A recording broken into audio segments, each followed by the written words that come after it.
mëngjesit nisin aktivitetet në kuadër të epopesë së ushtrisë çlirimtare të Kosovës, që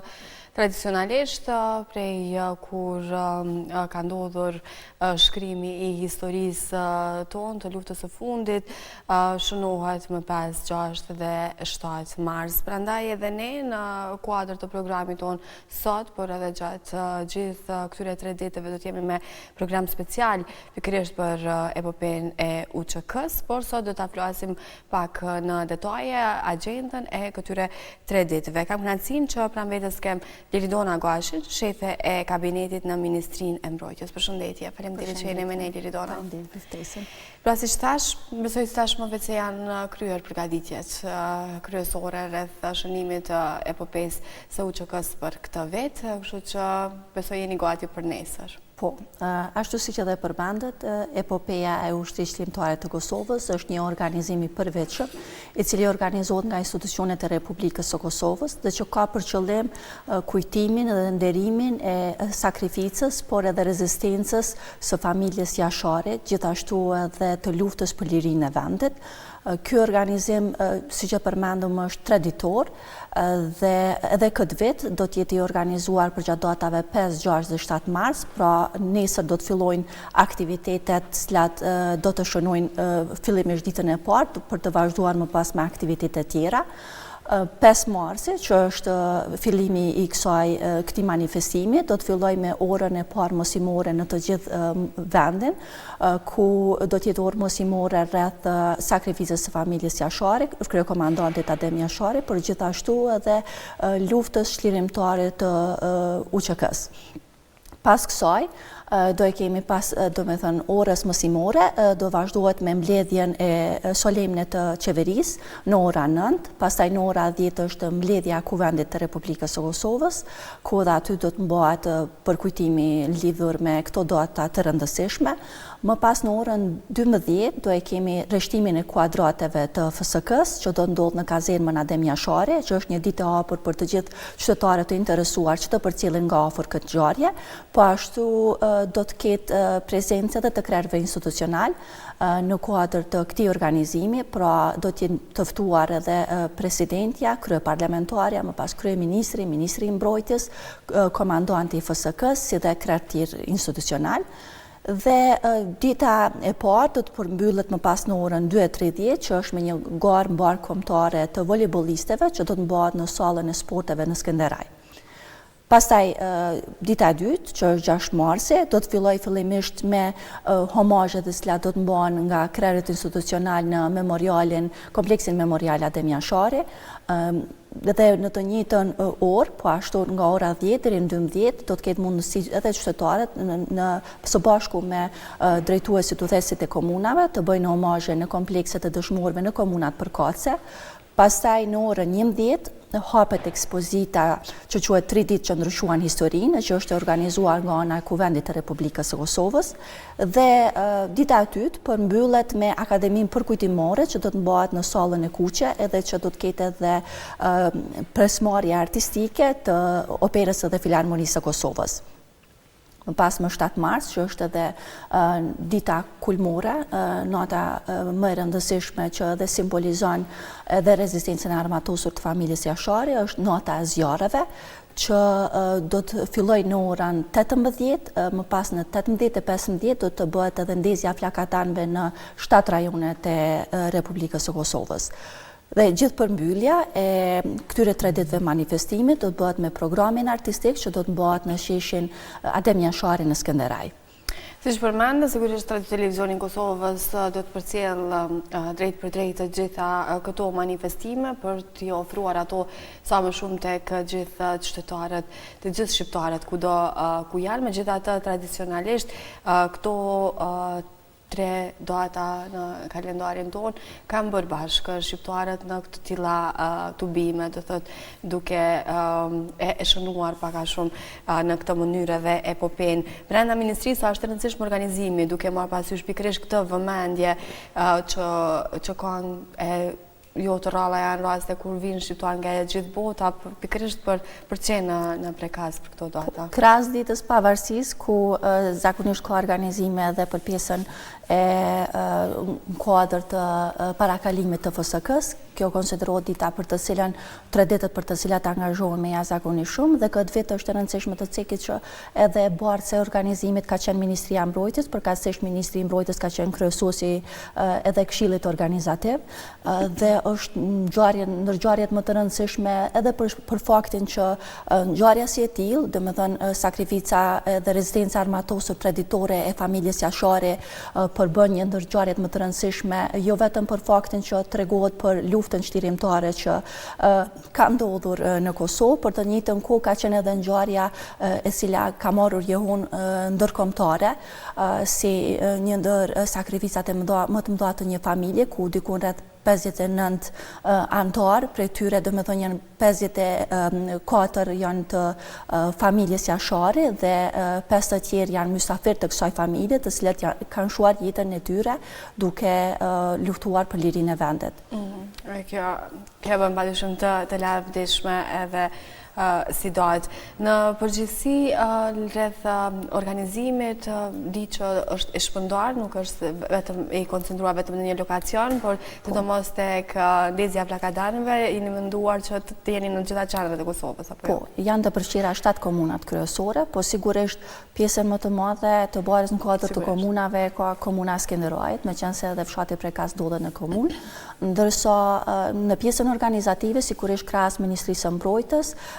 kontribut të veçantë ka dhënë edhe Ministria e Kulturës, si dhe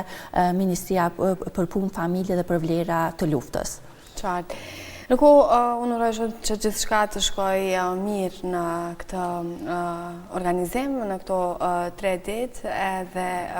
sigurisht që ne do të flasim në vazhdim edhe për rekrutimin e ushtarëve të rinj, duke qenë se ju kemi këtu, edhe po besoj është po ashtu e rëndësishme edhe të dalim me disa informata të cilat janë të rëndësishme, edhe që besoj se do sqarojnë akoma më shumë opinionin, për dhe gjithë ata të rinj të cilat duan të bashkohen FSK-s. Kështu që vazhdon të jetë i hapur konkursi apo jo për rekrutim? Gjërsa po flasim për pjesën e luftës, sigurisht ashtë po e ndërlidhim edhe me pjesën e rekrutimit, që do me thënë shteti ynë ka kaluar në një fazë tjetër, ku kemi ushtri, Forcën e Sigurisë së Kosovës, dhe që, siç edhe përmendet ju, tashmë kemi të hapur edhe konkursin për rekrutimin e 320 ushtarëve të rinj aktiv. Ky konkurs është hapur me datën 2 mars dhe do të vazhdojë të qëndrojë hapur deri me datën 27 të këtij muaji, ndërsa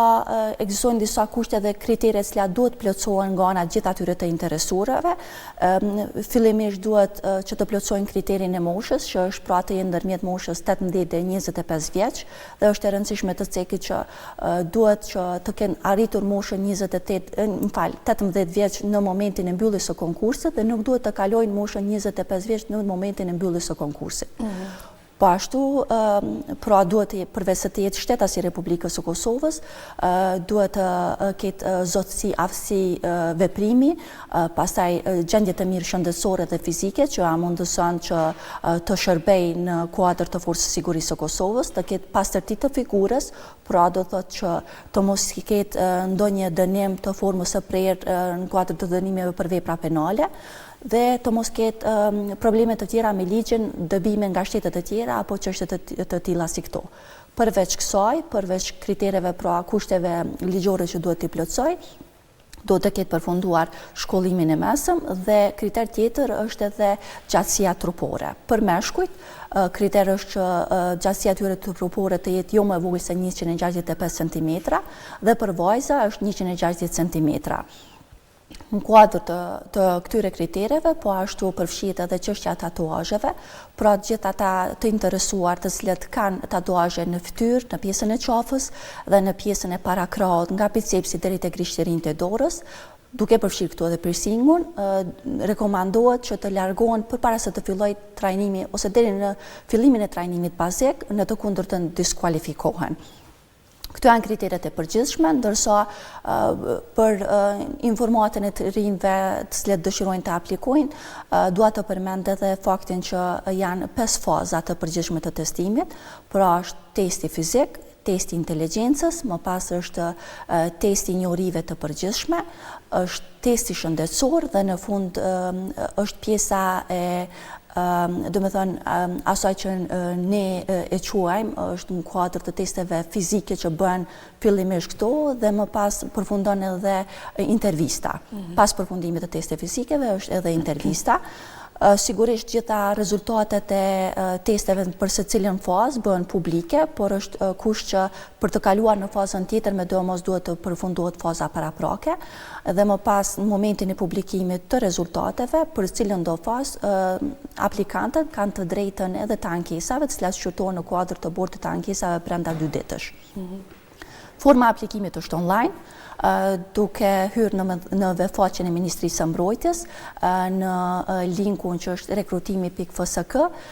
vizrgs.org dhe janë 2 linja të hapura të komunikimit për informacione plotësuese, të cilat i gjejnë në numrat e telefonit 038 555 54 56 90 dhe 91. Janë të hapura nga ora 9 deri në ora 3. Ndërkohë edhe ne e kemi njoftimin vazhdimisht në ekranin e Radio Televizionit të Kosovës, njoftim ky i cili ka nisur edhe më herët përpara se të hapej data e aplikimit dhe duke që jemi shumë pak ditë prej datës 2 kur ka nisë deri sot që flasim, mund të kemi pak a shumë një pasqyrë sa ka interesim të trinjeve për t'ju bashkuar FSK-s. Ndoshta edhe prej eksperiencave të kaluara. Me që se po flasim për ditët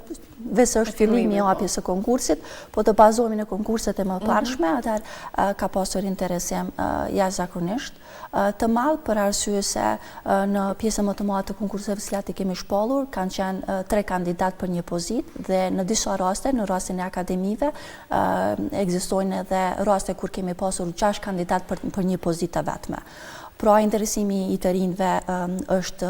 ekziston dhe kjo për faktin që edhe pjesa e mirëqenies së ushtarëve është përmirësuar dukshëm,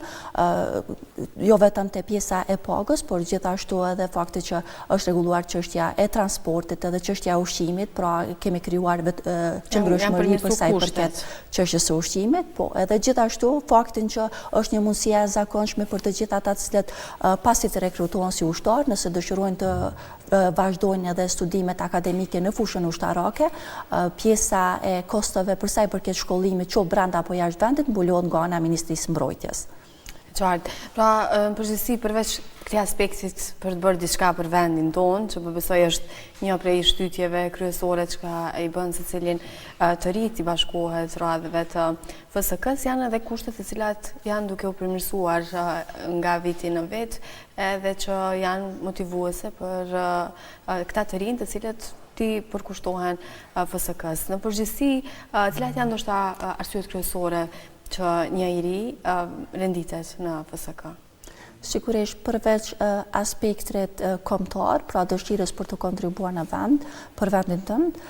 sigurisht është edhe pjesa e, siç e përmenda, përgatitjes profesionale, sepse mundësitë që ofron FSK-ja nuk ofrojnë institucionet të tjera, për faktin që ofrohen mundësi të jashtëzakonshme shkollimi në akademitë më prestigjioze në botë, jo vetëm në vendet e rajonit, por gjithashtu edhe në Shtetet e Bashkuara të Amerikës, në Mbretërinë e Bashkuar, pastaj në Gjermani, në Kroaci dhe në shumë shtete të tjera, ku kostoja për të shkolluar një ushtarak për pjesën financiare jashtëzakonisht e lartë dhe në raste të tjera nuk do të mund të mbuloheshin nga ata apo nga familjarët e tyre.